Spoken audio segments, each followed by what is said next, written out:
Karen, I want to go back to the point you made early on, which is about how Democrats are going to figure out their future going forward. They've been decimated at every level of government down to state legislators. They don't have much of a bench.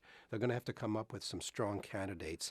And there's also, as you suggested, real division within the Democratic Party about what lessons to take from this, to whether to move to the left and to embrace populism, which is the force that apparently brought Donald Trump to power, or to maybe move back to the center and try to recapture some of the white evangelicals who have deserted the party, maybe bring in some of the moderate Republicans who are very uncomfortable with the Trump presidency. I mean, those are two very different strategies going forward. That's right. And I think we're going to see it first played out in the race for who's going to be the new party chairman.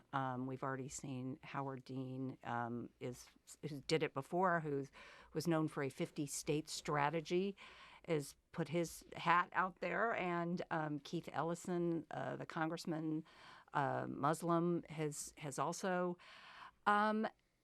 Elizabeth Warren gave a very interesting speech yesterday in front of the AFL-CIO, where she said that what the party really needs to come to grips with was that as hard as they worked to portray Donald Trump as unacceptable, and despite the fact that huge numbers of Americans considered him unqualified for the office, they nonetheless voted for him because he did represent a kind of change, and he did represent a kind of populism. I think that is an argument you're going to hear a lot coming from the party's populist left.